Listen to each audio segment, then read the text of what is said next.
Innal hamdalillah nahmaduhu wa nasta'inuhu wa nastaghfiruh wa natubu ilaih wa na'udzu billahi min shururi anfusina wa sayyiati a'malina man yahdihillahu fala mudilla lahu wa man yudlil fala hadiya lahu ashhadu an la ilaha illallah wahdahu la syarika lahu wa ashhadu anna muhammadan abduhu wa rasuluh.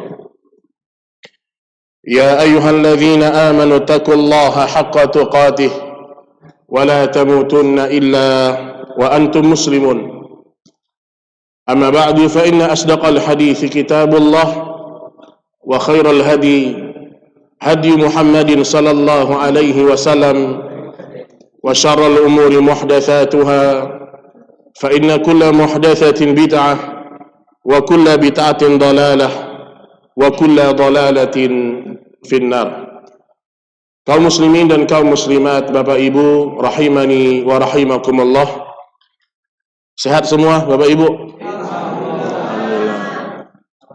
Tanggal 1 itu harus sehat, nggak boleh sakit. Baik, alhamdulillah pada malam hari ini kita bersyukur kepada Allah. Allah mudahkan kaki kita untuk hadir di salah satu rumah dari rumah-rumah Allah Subhanahu wa ta'ala. Di saat yang sama, mayoritas manusia mungkin tidak sedang dalam ketaatan. Sebagiannya sedang bergelimang dengan dosa dan maksiat. Sebagiannya ada yang tidak sholat.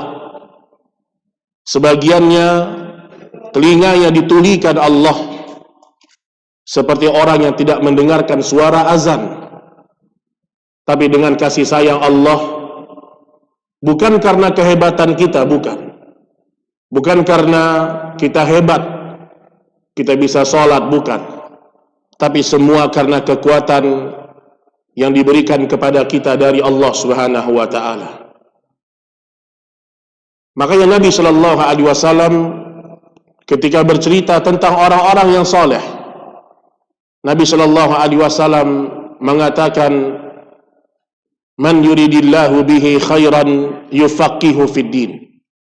Barang siapa yang Allah inginkan kebaikan untuk dirinya, Allah akan membuat dia mengerti dengan urusan agama ini.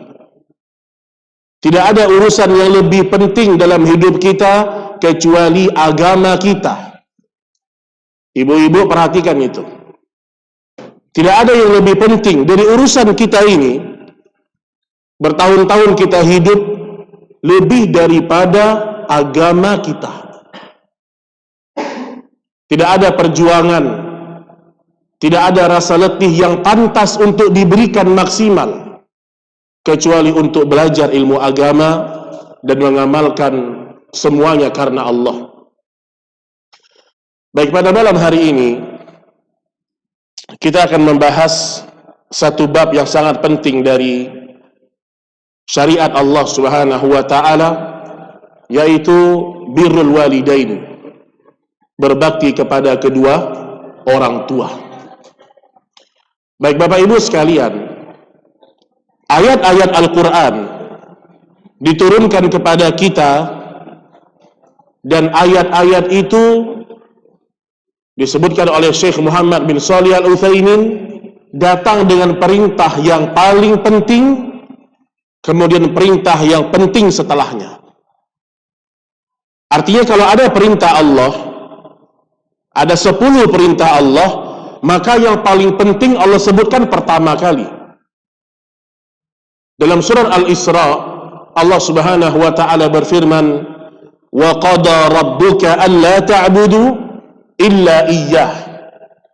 Dan Allah telah memerintahkan kepada kalian untuk beribadah hanya kepadanya. Ini perintah untuk bertauhid, minta sama Allah, berharap hanya kepada Allah, berdoa hanya kepada Allah, bukan kepada makhluk. Orang yang paling sering kecewa dalam hidupnya orang yang selalu menggantungkan harapannya kepada manusia. Maka perintah pertama kata Allah, diperintahkan kepada kalian untuk beribadah hanya kepada Allah. Datang perintah berikutnya, wabil walidaini ihsana, dan berbuat baiklah kepada kedua orang tua kalian. Kita ini semuanya adalah anak-anak dari orang tua kita. Dan apa kata Allah? Imma yablughanna indakal kibar. Kata Syekh Abdurrahman bin Nasir As-Sa'di rahimahullah, kalimat wabil walidaini ihsana itu mengandung dua makna. Yang pertama, perintah berbakti kepada orang tua ketika mereka masih hidup. Berbakti sama mereka. Dan makna yang kedua, perintah berbakti kepada mereka setelah mereka wafat. Dan bakti setelah orang tua wafat itu lebih dibutuhkan oleh orang tua kita. Ada dua tuh. Ketika hidup berbakti, dan ketika mereka wafat kita tetap berbakti kepada mereka. Ketika mereka masih hidup, Allah mengatakan, imma yablughanna indakal kibar. Kalau salah seorang dari orang tua kalian atau dua-duanya sudah dalam usia yang tua, usia yang lanjut, usia di mana seorang anak gak butuh sama orang tuanya, Pak. Ada usia di mana kita sudah punya keluarga sendiri, kita sudah punya istri, anak-anak, kita tinggal di rumah yang berbeda dengan rumah orang tua kita. Kita sudah bisa mencari duit sendiri. Di saat itu seorang anak gak butuh lagi sama orang tuanya. Justru di saat itulah datang perintah Allah. Kalau salah seorang yang sudah tua atau dua-duanya sudah tua, fala taqul lahuma uff. Janganlah ucapkan kepada mereka kalimat uff. Kalimat uff dalam bahasa Arab, Pak, ini kalimat yang paling menunjukkan ketidaksukaan yang paling kecil. Di dalam ungkapan bahasa Arab, orang kalau dia jengkel, kalimat yang paling minim bentuk penolakan uff. Dalam bahasa kita apa itu, Pak?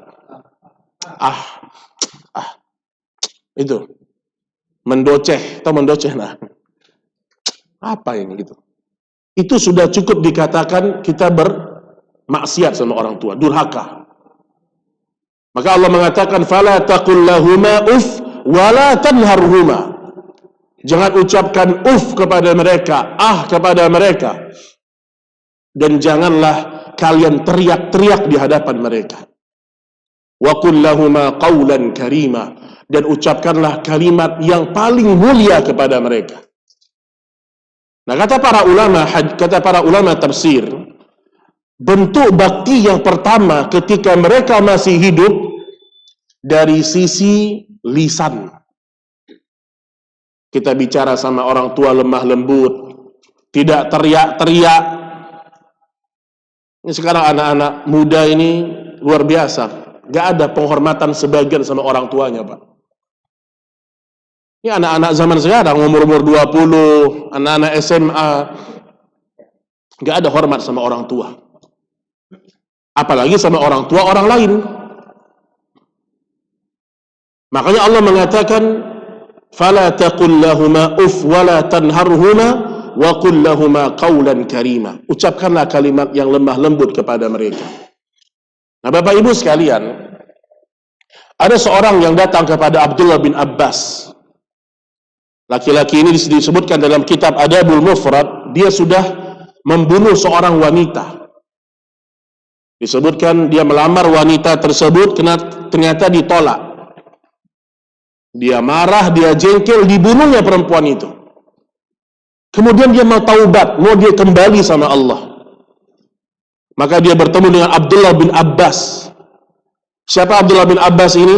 Sahabat Nabi. Orang yang paling alim di masanya.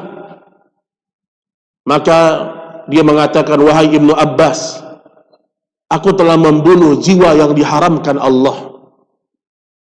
hal min taubah, apakah ada taubat untukku? Lihat, dia habis bunuh orang mau taubat. Kata Abdullah bin Abbas, ahayyah ummah, apakah ibumu masih hidup? Itu pertanyaannya, Pak. Habis bunuh orang, ngadu kepada Ibnu Abbas, saya mau taubat. Pertanyaan dari Abdullah bin Abbas, ahayyah ummak, apakah ibumu masih hidup? Maka dia mengatakan, la, ibu saya sudah wafat. Kemudian Ibnu Abbas memberikan dia, ya udah engkau banyak-banyak taubat, banyak-banyak beramal, hanya begitu aja. Kemudian dia pergi, datang laki-laki yang lain mengatakan, ya Ibnu Abbas, kenapa kau tanyakan tentang keberadaan ibunya? Kenapa? Apa kata Ibnu Abbas? Dan Ibnu Abbas ini bukan sembarangan orang. Orang yang ahli tafsir di masanya. Dan orang yang telah mendapatkan doa dari Nabi agar diberikan pemahaman Al-Quran yang paling baik, itu Ibnu Abbas. Dan Ibnu Abbas juga salah seorang sahabat junior yang ikut dalam majelis syuronya Umar. Umar kalau punya majelis syuro, Ibnu Abbas yang paling kecil hadir di situ. Kenapa? Karena orang sering bertanya tentang tafsir Al-Quran kepada beliau. Apa kesimpulan Ibnu Abbas mengatakan, Inni la a'lam amalan, aku tidak tahu ada sebuah amalan yang lebih membuat seorang hamba dekat kepada Allah min birril walidah atau min birril ummah. Aku tidak tahu ada amalan yang lebih membuat seorang hamba diampuni oleh Allah kecuali berbakti kepada ibunya. Luar biasa. Orang yang membunuh jiwa manusia, ingat Bapak Ibu, dalam Islam, Pak, membunuh satu orang saja, apa kata Nabi Shallallahu Alaihi Wasallam, itu lebih berat di sisi Allah daripada hancurnya Ka'bah. Ka'bah itu sekarang hancur sekarang, itu masih lebih ringan di sisi Allah daripada tertumpahnya darah seorang mukmin. Artinya nilai Ka'bah tidak lebih mulia dari jiwa seorang muslim. Bahkan dalam hadis lain disebutkan hancurnya dunia ini itu lebih ringan di sisi Allah daripada terbunuhnya jiwa seorang mukmin. Ini dosa nggak main-main. Tapi kalau dia masih punya ibu, kemudian dia berbakti kepada ibunya karena Allah, dosanya bisa diampuni. Maka perhatikan Bapak Ibu yang dirahmati Allah, ada posisi-posisi dalam fikih Islam yang harus kita fahami dengan baik. Karena ibu-ibu juga hadir di situ ya. Laki-laki, kalau dia sudah baligh, atau laki-laki sudah, mau dia sudah menikah atau dia belum menikah, tetap bakti utamanya kepada ayah ibunya. Walau dia sudah menjadi suami. Ibu-ibu perhatikan ini Ibu ya, biar Ibu nggak salah paham nanti. Dan kedudukan orang tua tidak sama dengan mertua. Tuh diingat itu. Kedudukan orang tua kita, Pak, kita sebagai suami ini tidak sama dengan kedudukan mertua. Oh, kok gitu, Ustaz? Bukan kok gitu, memang begitu dalam Islam. Gak sama. Oleh karena itu, kita sebagai suami, Pak, ada banyak kewajiban yang Allah bebankan sama kita. Di satu sisi, walau kita sudah punya istri, kita sudah punya mertua, kita nggak boleh melupakan bakti kita sama ayah ibu kita.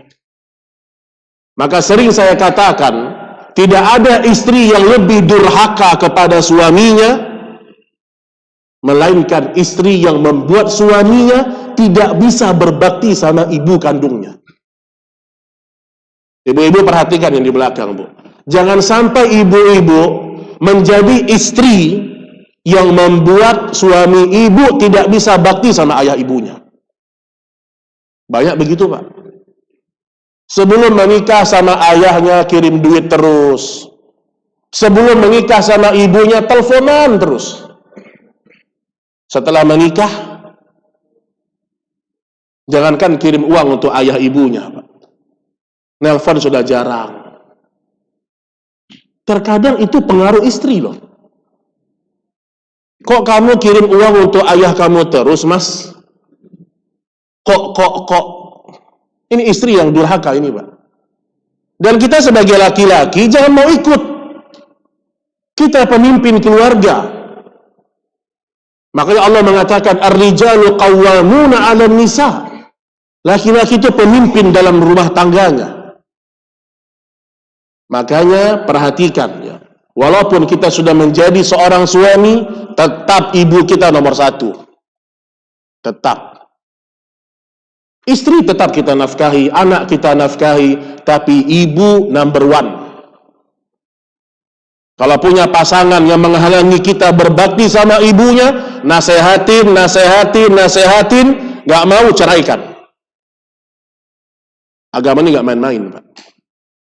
Tidak mungkin Anda bersama seorang istri yang tidak mau membantu engkau berbakti sama ibumu. Istri apa ini?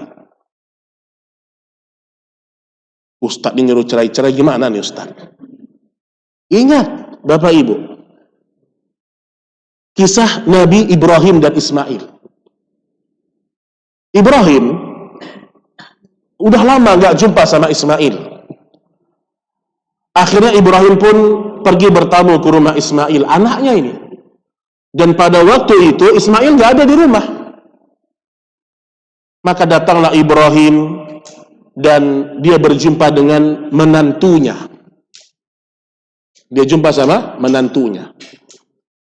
Dan menantunya ini, istrinya Ismail, gak tahu kalau ini adalah mertuanya. Karena panjangnya safar. Ibrahim sebagai mertua, dia tanya sama mantunya. Tapi dia gak bilang, saya bapaknya Ibrahim. Dia gak bilang. Bagaimana rumah tangga kalian? Pertanyaan seorang mertua. Maka kata istrinya Ismail, ya kami ini serba sulit, ekonomi sulit. Isinya mengeluh semua. Ini istri mengeluh semua. Oh, suami saya begini, rumah tangga kami sulit, rezeki kami sempit. Maka setelah itu Ibrahim pulang, selesai. Ketika Ibrahim mengetahui begitu akhlak istrinya Ismail, mantunya, apa kata Ibrahim kepada anaknya Ismail? Wahai Ismail, sesungguhnya aku memerintahkan kepadamu antubaddil atabata babi. Atabata babi, apa itu? Wahai Ismail, aku perintahkan kepadamu agar engkau mengganti palang pintu rumahmu. Apa maksudnya, Pak? Ganti istri. Subhanallah.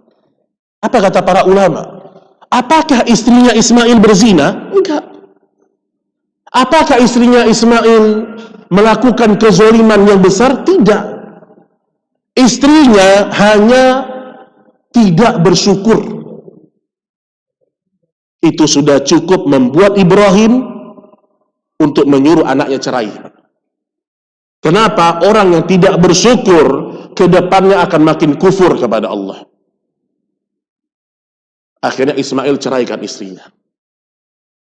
Maka dia menikah lagi. Maka berkunjung lagi Ibrahim. Maka kata mantunya, bagaimana kehidupan kalian? Kata mantunya, hidup kami walhamdulillah. Allah karuniakan kepada kami rezeki yang cukup. Kami bersyukur kepada Allah. Dia puji Allah. Padahal kondisinya sama. Maka kata Ibrahim kepada Ismail, wahai Ismail, hendaklah engkau pertahankan atabata babih, palang pintu rumah. Jadi maksud saya, intinya adalah seorang istri cukup diceraikan kalau dia tidak bersyukur. Udah dinasehatin, tidak mau, maka boleh seorang suami ngambil keputusan. Kalau itu saja, Ibrahim menyuruh Ismail cerai, apalagi pada kasus istri yang menghalangi suami untuk berbakti kepada ibunya. Makanya lihat rumah tangga kita, Pak. Kalau rumah tangga kita itu sudah nggak sehat, tandanya apa? Kalau antum sebagai suami tidak bisa terang-terangan berbakti sama ibu antum, ayah antum, gara-gara nggak enak sama istri, itu rumah tangga nggak sehat. Berarti istri kita perlu kita ajarkan ilmu lagi. Makanya Allah Subhanahu wa Ta'ala ketika berbicara tentang orang tua dari sisi nafkah, Allah mengatakan, yas'alunaka madza yunfiqun. Mereka bertanya kepada siapa kami berinfak. Apa kata Allah? Qul ma anfaqtum min khairin falil walidain. Pertama kali bernafkahlah kalian, infakkanlah harta kalian untuk kedua orang tua. Jadi kalau kita dapat gaji, Pak, yang pertama kita ingat ayah, ibu, itu dulu. Bapak sedang pergi safar, mungkin ada rapat keluar kota, telepon ayah kita, ayah saya sedang di sini, ayah mau oleh-oleh apa? Jangan istri dulu, ayah ibu kita. Ayah ibu kita. Makanya beruntung seorang suami kalau dia dianugerahkan oleh Allah seorang istri yang bisa membuat dia berbakti sama ayah ibunya. Ibu-ibu, jadilah istri yang solehah, yang setiap bulan bilang sama suami, Mas, kamu udah kirim duit belum untuk orang tua kamu? Itu kalau bisa dari istri kita, Pak. Mas, kamu udah bantu belum saudara kamu yang ini? Mas, kamu udah bantu abang kamu atau belum? Istrinya mengingatkan. Ini istri solehah ini, Pak. Yang dia membantu suaminya untuk bernafkah, berbuat baik kepada kerabat suaminya sendiri. Makanya ketika kita dapat rezeki, ingat ayah ibu kita dulu. Dan Rasul Shallallahu Alaihi Wasallam adalah sosok yang begitu penyayang, Pak, kepada umat. Tapi dalam beberapa kasus, walaupun Nabi itu rahmat kepada umat, dalam 3 kasus Nabi mengaminkan doanya malaikat Jibril berkaitan dengan kehancuran. Nanti hadis ini akan banyak dibacakan di bulan Ramadan biasanya. Hadis tentang masalah Nabi naik di atas mimbar. Mimbar Nabi itu ada 3, Pak. Mimbar yang sesuai dengan sunnah itu 3. Ada 3 jenjangnya. Ketika Nabi menginjak jenjang yang pertama, tangga yang pertama, Nabi mengatakan amin. Injak tangga yang kedua, mengatakan amin. Menginjak tangga yang ketiga, mengatakan amin lagi. Para sahabat kebingungan, kenapa ini? Kok Nabi tiba-tiba bilang amin? Kemudian Nabi menjelaskan. Adapun di mimbar yang pertama, di tangga yang pertama, kata Nabi, Jibril berdoa kepada Allah. Ya Allah, siapa yang mendapatkan bulan Ramadan, kemudian berlalu Ramadan itu dalam hidupnya, falam yughfar lahu dzanbun, namun belum diampuni dosa-dosanya, maka kecelakaan baginya. Amin, kata Nabi. Jadi orang yang dapat bulan Ramadan, namun ternyata Allah tidak mengampuni dosa-dosanya, Nabi mendoakan dengan kehancuran. Diaminkan doanya malaikat Jibril. Berarti Ramadannya nggak serius. Nabi injak tangga yang kedua, Jibril berdoa, Raghima anfun, thumma raghima anfun. Celaka seorang hamba, celaka seorang hamba, celaka seorang hamba. Man wajada walidai indal kibar, falam yudkhilahu jannah. Celaka seorang hamba yang mendapatkan kedua orang tuanya masih hidup, atau salah satunya masih hidup, tidak bisa membuat dia masuk surga. Ibunya di rumahnya, dia nggak mau berbakti berarti. Maka di antara kesalahan sebagian orang, dia sibuk mengurus anak yatim di luar sana, tapi dia nggak perhatikan ibu yang ada di rumahnya sendiri. Ini tipuan iblis ini, Pak. Sibuk buat yayasan, lembaga yatim, lembaga ini. Apalagi sibuk buat lembaga untuk janda. Masya Allah. Janda muda semua. Orang tua disia-siakan, Pak. Ini talbis iblis loh. Hati-hati. Menyia-nyiakan keberadaan orang tua di rumah. Nabi mengatakan celaka orang ini. Kata Nabi, amin. Di tangga yang ketiga, Jibril mendoakan celaka seorang hamba yang disebutkan namamu ya Muhammad sallallahu alaihi wasallam, mereka tidak mau bersalawat kepadamu.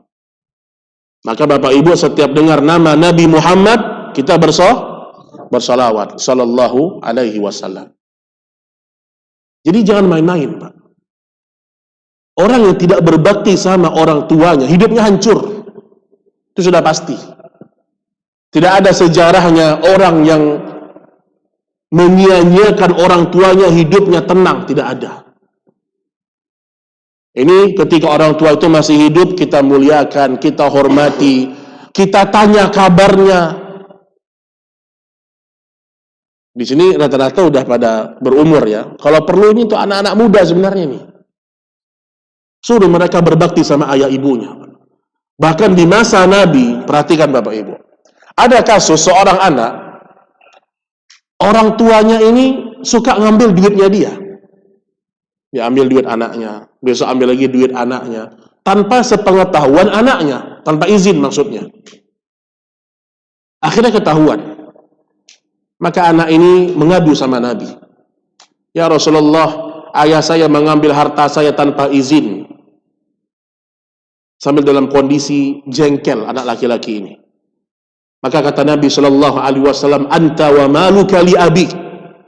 Dan Nabi ngomongnya jelas.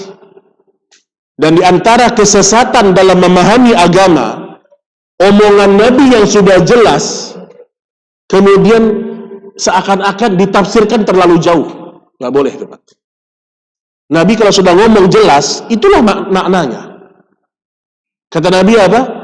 Jangankan hartamu, dirimu dan hartamu semuanya milik ayahmu. Nabi tidak menyalahkan ayahnya, Pak. Di sini kata para ulama, kalau ada seorang ayah, dia mengambil sebagian harta anaknya tanpa menzalimi anaknya tersebut, ayahnya tidak berdosa. Lihat kedudukan seorang ayah, Pak. Tapi nggak mungkin seorang ayah ngambil harta anaknya kan? Nggak ada. Bahkan banyak orang tua dia butuh, dia nggak minta sama anaknya, Pak. Tapi dijelaskan oleh Nabi begitu tinggi kedudukan seorang ayah dan ibu. Makanya orang yang suka hitung-hitungan sama orang tuanya, Allah akan hitung-hitung rezeki yang akan dia berikan. Jangan hitung-hitung. Dan ingat teman-teman, Ibnu Qayyim mengatakan, kalau hidayah sedang datang, langsung ambil dan amalkan, jangan ditunda. Contoh, antum lagi di rumah, lagi santai, tiba-tiba terfikir, pengen kirim duit untuk orang tua 3 juta. Itu hidayah sedang datang tuh. Langsung kerjakan. Ambil HP, masuk M-Banking, transfer. Kenapa? Kapan kita tunda? Kadang-kadang hidayah sudah hilang, hasrat untuk berbuat baik hilang. Betapa banyak kita sering seperti itu, akhirnya kita menyesal. Jadi kata para ulama, ketika hidayah sedang datang, terfikir tiba-tiba mau baca Quran, langsung ambil Quran baca. Tiba-tiba terfikir, ingat keponakan, langsung ambil HP, kirimkan hadiah. Jadi ketika datang hidayah untuk beramal soleh, maka jangan disia-siakan. Karena ketika hidayah itu tidak kita sambut, boleh jadi hasrat untuk melakukan kebaikan itu tidak akan pernah muncul lagi. Ingat tante tiba-tiba, udah telepon. Jadi jangan suka menunda-nunda amalan. Makanya perhatikan dari sisi nafkah, orang tua wajib untuk kita nafkahi. Ini kalau mereka masih hidup ya, mereka masih hidup. Adapun kalau mereka sudah wafat, Nabi Shallallahu Alaihi Wasallam menanamkan beberapa poin. Pertama, kalau mereka sudah wafat, hendaklah kita sebagai anak tidak pernah lupa mendoakan kedua orang tua kita. Rasul Shallallahu Alaihi Wasallam mengatakan, Inna rajula la turfa darajatuhu fil jannah. Ada seorang ayah, seorang ibu yang surganya itu naik terus di akhirat. Jenjang pertama, jenjang kedua, derajat ketiga, terus dia naik. Karena surga ada 100 derajat. Kemudian dia mengatakan, Ya Rabbi, anna li hadza. Wahai Rabbku, kenapa saya naik terus surga saya? Maka kata Allah Subhanahu wa taala, bistighfari waladaka lak. Ini adalah istighfar anak-anakmu ketika mereka dulu di dunia. Jadi kalau dulu di dunia banyak keinginan ayah kita nggak bisa penuhi. Ayah kita minta rumah, kita nggak bisa kasih misalnya. Ayah kita pengen ini, kita nggak bisa beliin. Karena mungkin uang kita nggak banyak. Tapi yakinlah, bakti yang sesungguhnya setelah mereka wafat. Mereka tunggu-tunggu, mana doa anak saya ya Allah, mana istighfar anakku yang selama ini aku besarkan. Maka Allah mengatakan dalam Al-Quran, Rabbana gfirli wali walidayya walil mu'minin yauma yaqumul hisab.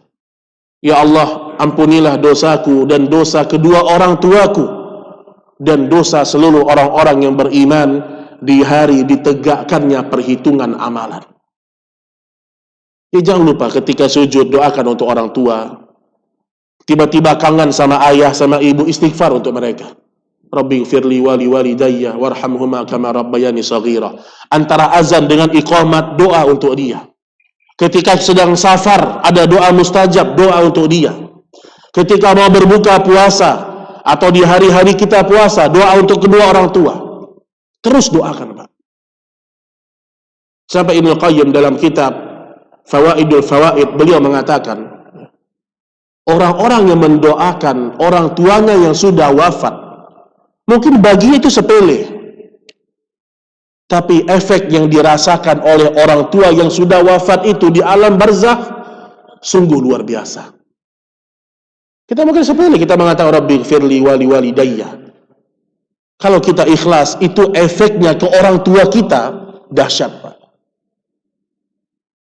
Maka perhatikan itu, kalau orang tua kita sudah wafat, jangan pernah lupa doakan. Nah, kadang-kadang sebagian orang, dia mungkin sedang ngumpul-ngumpul sama keluarganya.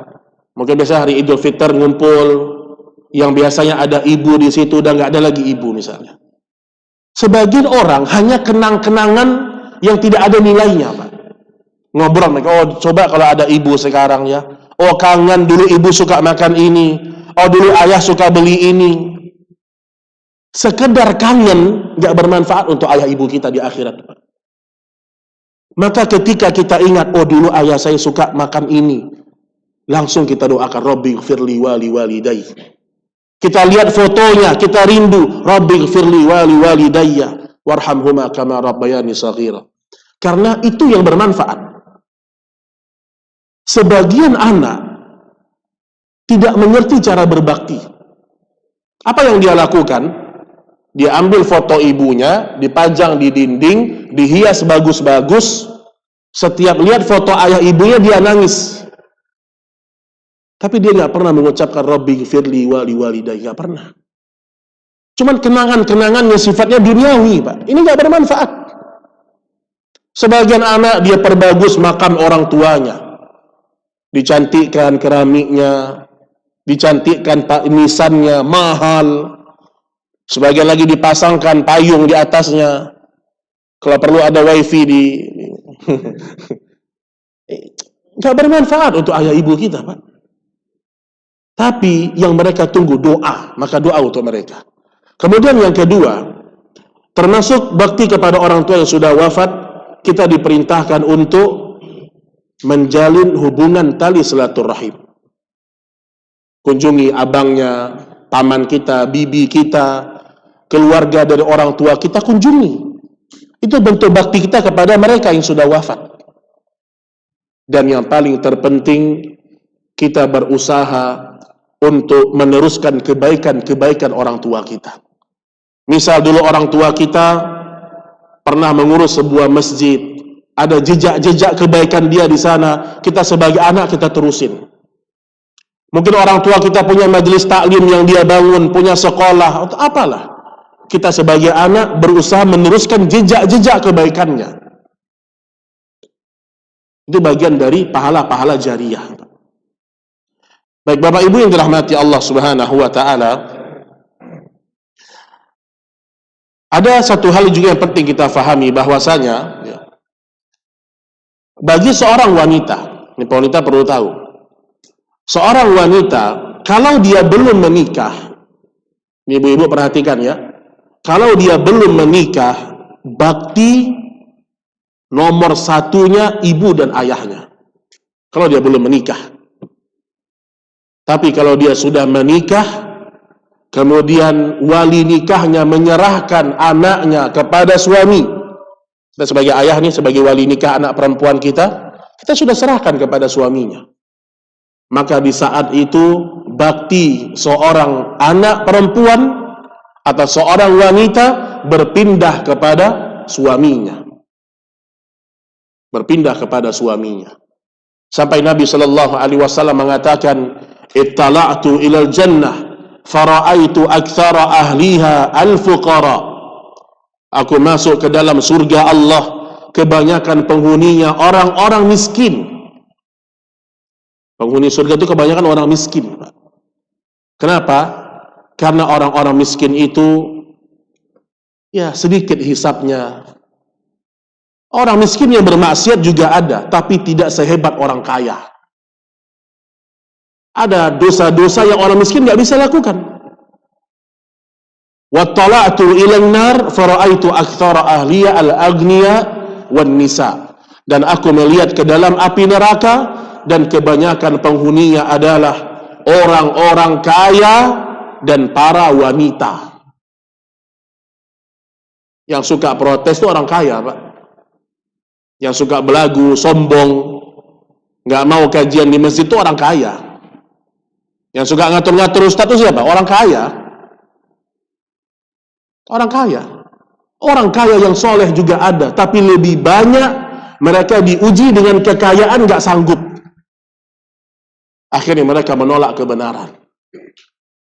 Dan disebutkan di situ, kebanyakan penduduk neraka juga wanita. Maka ketika Nabi menyampaikan ini, maka seorang wanita bangsawan berdiri. Ada dua riwayat, ada yang mengatakan budak, satu lagi riwayat disebutkan seorang wanita bangsawan. Dia mengatakan, "Ya Rasulullah, atakfurna billah, ayakfurna billah." Apakah karena kami kufur sama Allah? Kata Nabi, tidak. Kalian bukan kufur kepada Allah, tapi kalian tidak berterima kasih kepada suami-suami kalian. Baktinya kurang sama suaminya. Maka sering saya sampaikan, ibu belum menjadi istri yang salehah sampai setiap malam ibu meminta ridho suami. Tiap malam lakukan. Sebelum tidur selimuti suami. Tumben bang, Masya Allah. Kasihan suami ini Pak ya. Kita ini kasihan Pak. Jarang diselimutin, Masya Allah. Kalau tiba-tiba ibu selimutin suami, sebelum suami tidur bilang sama suami, "Mas, ini tanganku mas, di bawah tanganmu mas. Kalau hari ini ada ucapanku yang menyakiti hatimu, aku minta kamu ridho." Istri lakukan ini setiap hari. Dan ibu jangan tidur Bu dalam kondisi suami marah, jangan. Nabi melaknat dan malaikat melaknat wanita yang tidur dalam kondisi suaminya murka. Ada sebagai istri begitu Pak, nggak peduli dia. Oh, suami marah, silahkanlah, terserah. Tidur aja dia. Tapi kalau seorang istri yang ngerti sama agama, yang mau masuk surga, dia nggak mungkin bisa tidur sampai dia pastikan suaminya ridho sama dia. Ibu-ibu biasakan itu setiap hari. minta ridhonya suami. Makanya Nabi SAW mengatakan, thalathatun, ada 3 manusia, la turfa salatuhu fawqa udhunaih, tidak diangkat salatnya oleh Allah kecuali sampai daun telinga. Artinya nggak diterima oleh Allah salatnya. Disebutkan diantaranya siapa? Wanita yang tidur dalam kondisi suaminya murka. Ibu tidur, suami ibu sedang murka, ibu bangun jam 2 tahajud, nangis-nangis, gak ada gunanya itu. Itu salat gak ada gunanya itu. Kenapa? Anda sedang dilaknat malaikat. Seorang wanita, dia perhatikan bagaimana baktinya sama suaminya dulu. Nah, setelah itu baru bakti dia kepada ibunya, kepada ayahnya. Dan yang namanya bakti prioritas. Seandainya suami bilang, "Dek, tahun ini kita lebaran di rumah ayahku." Istri yang solehah mengatakan, "Baik, Mas." Tahun depan suami ngomong lagi, "Tahun ini tetap di rumah ayahku." Kata istrinya, "Baik, Mas." Ustadz, jadi memang harus begitu, Bu. Perempuan memang harus begitu. Kenapa saya katakan harus seperti itu? Karena sekarang mulai digalakkan pemahaman-pemahaman wanita nggak mesti patuh sama suami. Dianggap otoriter. Dianggap itu pemahaman apa? Ada istilahnya saya lupa ya. Patriarki. Oh, kalau suami istri tunduk sama suami itu pemahaman patriarki. Itu orang-orang dahulu itu. Islam itu, Pak. Makanya seorang istri yang solehah, dia prioritaskan semua suaminya. Itu bakti pertama dia. Tentu suami yang baik, dia tetap ajak istrinya musyawarah, dia ajak istrinya diskusi, dia perhatian juga kepada mertuanya. Tapi maksud saya, tidak bisa seorang wanita karena ingin berbakti kepada ibunya, kemudian dia menyakiti hati suaminya. Gak bisa itu. Makanya perhatikan, Islam itu punya aturan-aturan dalam syariatnya. Baik, ma'asyiral muslimin rahimani wa rahimakumullah. Berkaitan dengan bakti kepada orang tua ini, telah dilakukan oleh banyak para ulama kita dari masa ke masa. Dulu ada salah seorang ulama di kota Madinah, dia sedang mengisi pengajian kayak gini nih, Pak. Tapi yang hadir ribuan, daurah pada waktu itu. Tiba-tiba teleponnya berdering. Ayahnya nelpon dia. Ngapain ayah nelpon dia? Minta tolong masukkan kambing ke kandangnya. Itulah orang tua, Pak. Orang tua itu tetap menganggap anak saya ya anak saya. Walaupun kita ini udah jadi bos di kantor, walaupun kita adalah seorang ustadz, kita seorang pilot, apalah profesi kita, di mata ayah ibu kita, kamu anak saya. Maka terkadang sebagian orang tua, dia tidak terlalu fokus dengan profesi anaknya. Ditelepon, "Nak, ayah butuh kamu masukkan kambing sekarang ke kandangnya." Ini syekh besar ini, Pak. Apa kata syekh ini? "Kajian kita tutup karena ayah saya sedang butuh sama saya." Ditutup kajian, pergi syekh itu untuk sekedar memasukkan kambing ke kandangnya, Pak. Oh, dia nggak bilang, "Ya nanti saya suruh orang." Enggak. "Ya bentar ya, ini lagi ada kajian nih, ini ibadah nih." Dia nggak bilang itu, Pak. Karena bagi seorang yang berilmu, tidak ada yang lebih tinggi setelah ridhonya Allah dan Rasulnya, kecuali ridho kedua orang tua. Maka kata para ulama, beda pahalanya antara kita langsung menerapkan permintaan orang tua dengan sekedar kirim duit. Ini sedikit sebentar. Misalnya begini, orang tua bilang, "Nak, ayah butuh sepatu." Ya, zaman sekarang kan sebenarnya gampang ya. Kita tinggal cari di marketplace, online, cari sepatu, kirim. Ini boleh, ini ada pahalanya. Tapi lebih besar lagi pahalanya kalau usahanya lebih besar. Kita pergi cari, minimal kita antarkan ke ayah kita, langsung sepatu yang dia suka, langsung kita berikan. Ketimbang kita kirimkan duit, dia nyari sendiri. Sama-sama kebaikan, tapi nilainya di sisi Allah berbeda. Dalilnya apa?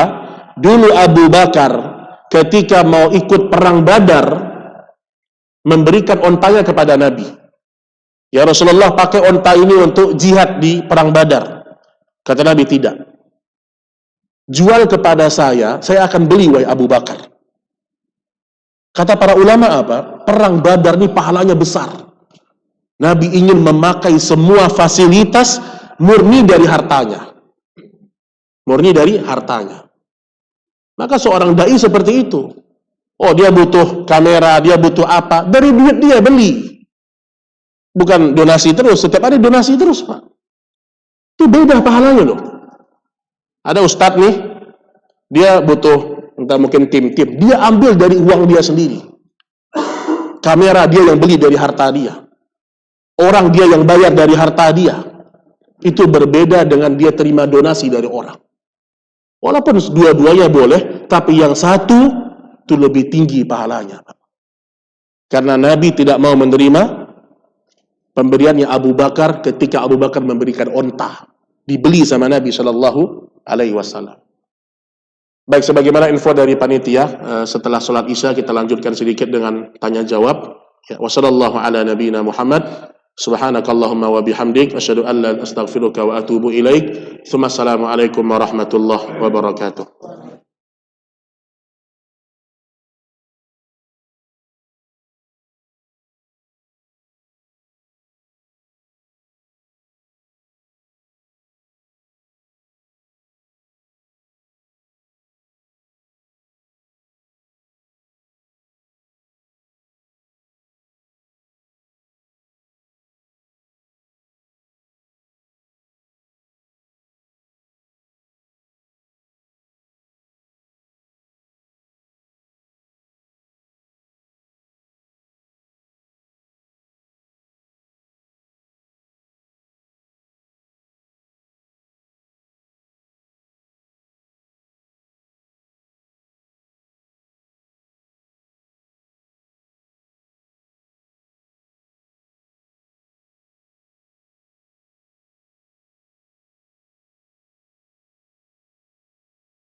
Jemaah sekalian rahimani wa rahimakumullah. Jemaah sekalian rahimani wa rahimakumullah, sebelum kita salat Isya, kita lanjutkan sedikit ya. Dalam sebuah hadis yang sahih ya, atau dalam sebuah ayat Al-Qur'an dalam surah Maryam ayat 30 sampai 32. Ini sebelum kita buka tanya jawab ya. Allah Subhanahu wa taala menceritakan tentang sifatnya Isa. Sifatnya Isa alaihi salam. Disebutkan oleh Allah Subhanahu wa taala, qala inni abdullah atani alkitab wa ja'alani nabiyya wa ja'alani mubarakan aynama kuntu wa awsani bis salati waz zakah ma dumtu hayya wa barran biwalidati wa lam yaj'alni jabbaran syaqiyya. Sesungguhnya aku adalah hamba Allah, dia memberikan kitab Injil kepadaku dan dia telah menjadikan aku seorang nabi, dan Allah Subhanahu wa ta'ala telah memberkahi dimanapun aku berada. Nah, kalimat ini waja'alani mubarakan aynama kuntu, Ibnu Ashur dalam tafsir beliau mengatakan kenapa Isa disebut diberkahi semua kehidupannya. Ada dua pendapat atau tiga pendapat. Pendapat yang pertama mengatakan karena Nabi Isa dimanapun dia berada, dia seorang muallimul khair, orang yang selalu mengajarkan kebaikan. Bahkan sampai sekarang dalam kitab-kitab Injil, walaupun Injil sudah banyak dipalsukan, tetap Isa itu sebagai sosok mereka sebutkan sang guru Isa. Isa ini hidupnya miskin ya, Nabi Isa ini miskin alaihissalam, tapi dia seorang guru, sehingga dimanapun dia berada, jumpa sama orang, dia nasihati orang. Ketemu dengan orang lagi, dia mengajarkan ilmu, sehingga hidupnya berkah. Pendapat yang kedua mengatakan Nabi Isa waja'alani mubarakan aynama kuntu, disebutkan wa barran biwalidati, karena dia adalah orang yang sangat berbakti kepada orang tuanya.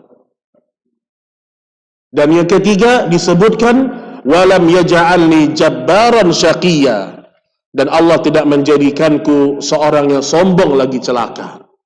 Isa sangat berbakti kepada ibunya. Makanya kata para ulama, tidaklah seorang itu fokus untuk berbakti sama ayah ibunya, Allah berkahi kehidupannya. Nah, kadang-kadang sebagian orang oper-oper orang tua, Pak. Kok ibu di rumah saya terus? Masya Allah. Kan anak ibu di Jakarta ada 3, Bu. Ibu gak ke rumah kakak. Kadang-kadang karena dia mungkin udah malas ibunya di rumah, atau gara-gara istrinya ngomel terus. Mas, ibumu kok lama kali di rumah? Masya Allah. Ini nyata, Pak. Kita bicara nyata. Sebagian suami terpengaruh sama istrinya. Istri lagi yang salah, Ustaz. Memang istri banyak salah, Pak. Suami juga banyak salah. Tapi maksud saya, wanita itu tipu dayanya dahsyat. Inna kaidakunna azim, kata Allah. Ketika Allah berbicara tentang kisah Yusuf, apa kata Allah? Inna kaidakunna azim. Wa Yusuf, tipu daya wanita itu dahsyat. Nah, kadang-kadang sebagian orang begitu, oper-oper orang tua. Sebagian lagi kadang-kadang orang tuanya sakit, dia merasa, kok saya sendiri yang fokus sama ibu saya? Justru harusnya dia bersyukur, alhamdulillah. Udah, kalau abang nggak mau ngurus, adik nggak mau ngurus, berarti Allah kasih saya kesempatan bakti maksimal. Harusnya begitu dia berpikir. Tapi dia merasa direpotkan oleh penyakit ayah dan ibunya. Saya tutup dengan satu kisah dari Imam Hasan Al-Basri. Imam Hasan Al-Basri pernah kedatangan seorang laki-laki, Pak. Laki-laki ini bilang, wahai Imam, saya telah merawat ibu saya. Saya kasih makan, saya urus. Kadang-kadang dia buang air besar di atas kasurnya, saya bersihkan bertahun-tahun. Apakah kebaikan saya sama ibu saya merawat dia sudah impas dengan kebaikan yang selama ini ibu berikan kepada saya? Udah terbalas nggak jasa ibu saya? Kata Hasan Al-Basri, tidak. Walaupun satu nafas yang dia hembuskan ketika melahirkanmu. Dia protes, kenapa? Saya kan juga berbuat baik sama ibu saya. Kok nggak sama kebaikannya? Lihat Pak, apa jawaban Imam Hasan Al-Basri ini? Hasan Al-Basri ini nggak sembarang orang ya. Abdullah bin Umar mengatakan, wahai Hasan, kalau engkau hidup di masa Nabi, Nabi pasti cinta sama engkau. Kata Hasan Al-Basri, dulu ibumu ketika membesarkanmu, engkau buang air di sini, bajumu kotor, kamu lapar, nangis-nangis, ibumu merawatmu dengan harapan di hatinya, engkau tumbuh menjadi seorang yang hebat. Jadi tokoh masyarakat, sukses. Itu harapan ibu ketika mengurusmu.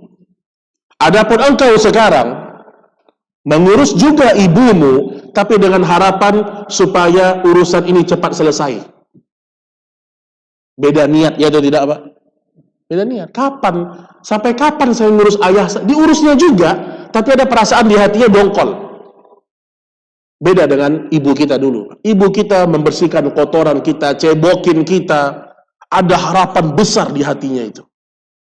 Iya atau tidak? Ya kayak kita sekarang kita punya anak nih misalnya. Anak masuk TK, SD, mahal-mahal. Kita pontang-panting dari rezeki, Pak. Karena cinta sama anak.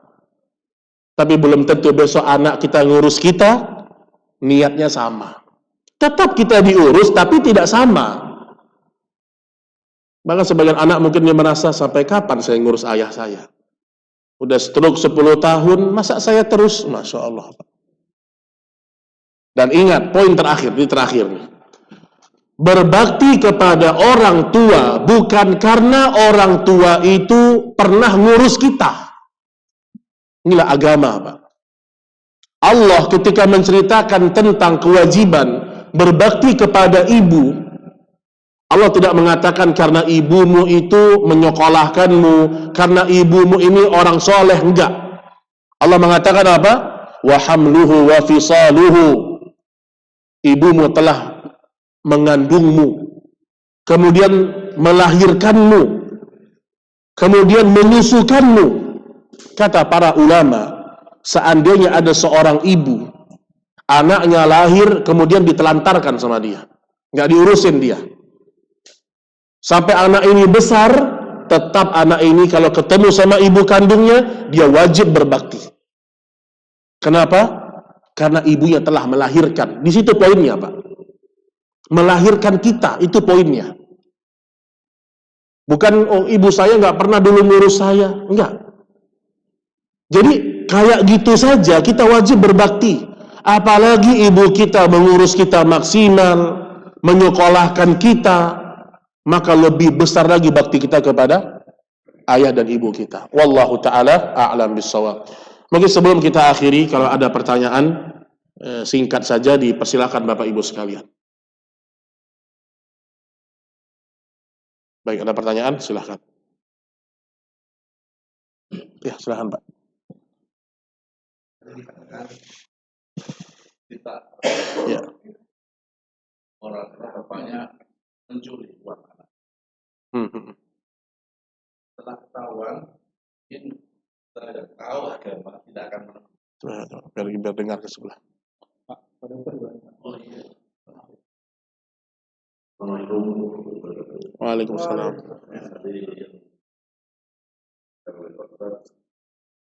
Kita ada judi. Iya.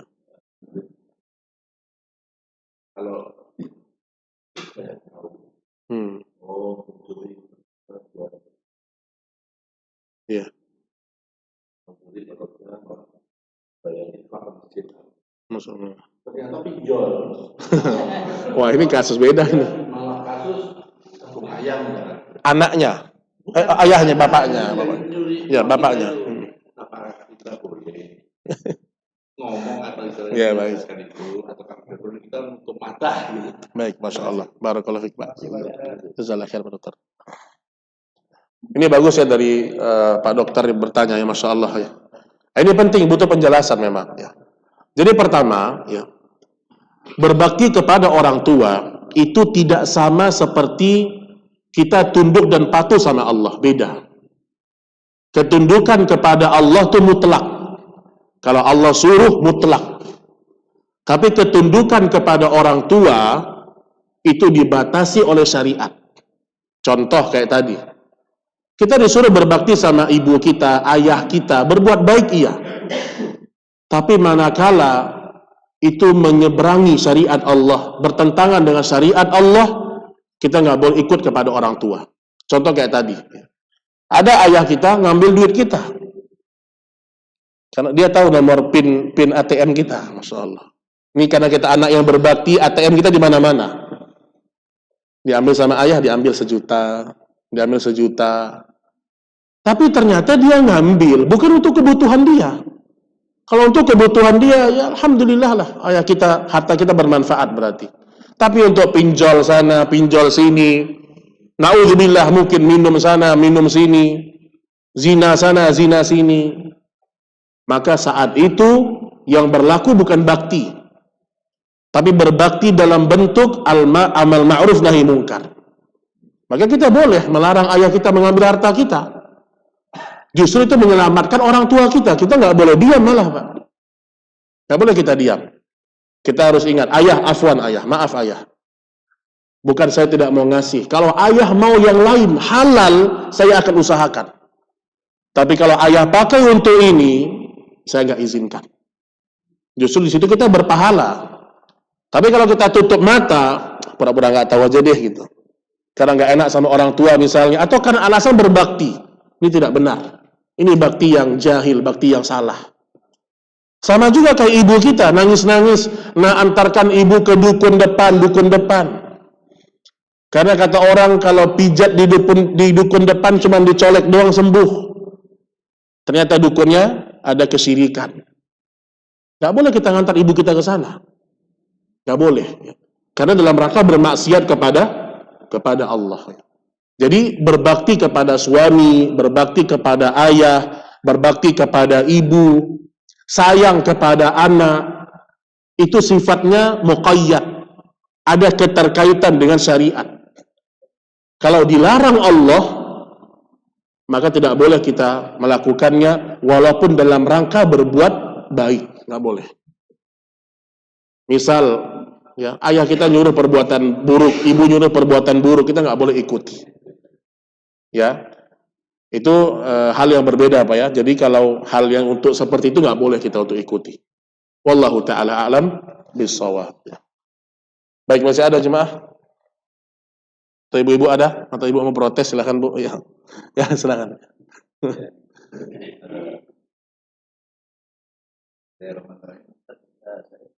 Mendengarkan orang tua hadis kalimat-kalimat yang dicapai. Iya.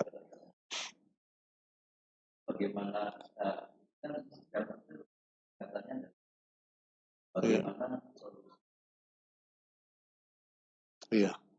Ya ini bagus juga ya. Jadi di satu sisi kita wajib untuk berbakti kepada ayah ibu kita. Namun ternyata dalam syariat kita pun orang tua pun harus menjadi teladan yang baik untuk anak-anak. Ada sebagian orang tua mungkin tidak sabar dengan sikap anaknya, suka melaknat, ya atau tidak, suka nyumpahi anaknya. Pertama sekali dia harus tahu, sumpahnya orang tua ini beda dengan sumpah manusia biasa. Orang tua ini doanya diijabah oleh Allah Subhanahu wa ta'ala. Makanya orang tua kalau dia sering melaknat anaknya, itu bisa dikabulkan, mengerikan. Makanya ibu-ibu atau kita semua sebagai orang tua, sejengkel-jengkelnya sama anak, jangan sampai doa keburukan, hancur Pak. Kita yang rugi sebagai orang tua. Kan ingat dengan kisahnya Syekh Sudes ya, yang terkenal ya, wallahu alam benar atau tidak, tapi insya Allah benar ya, karena sudah dan kisahnya ma'ruf. Tahu kisah Syekh Sudes Pak? Syekh Sudes ketika dia kecil ya disebutkan dia sedang main-main. Waktu itu orang tuanya sedang ada acara pesta. Dia main-main bawa pasir tumpah sana tumpah sini. Akhirnya ibunya marah sama dia. Tapi lihat, marahnya ibu yang solehah. Dia bilang, ya Sudes, ukhruj, kamu keluar dari rumah. Mudah-mudahan engkau jadi imam Masjidil Haram.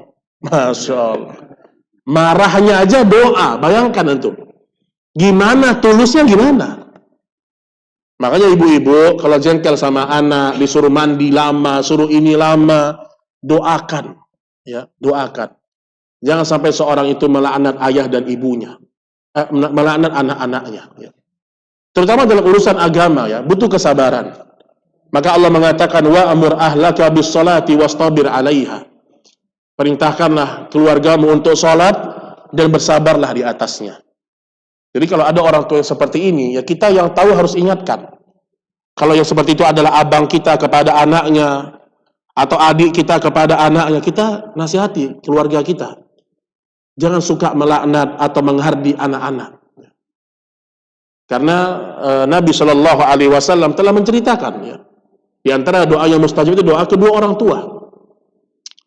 Maka di antara kesalahan banyak orang tua, dia menganggap doanya ustadz, doanya kiai, doanya habib itu lebih mustajab daripada doa dia.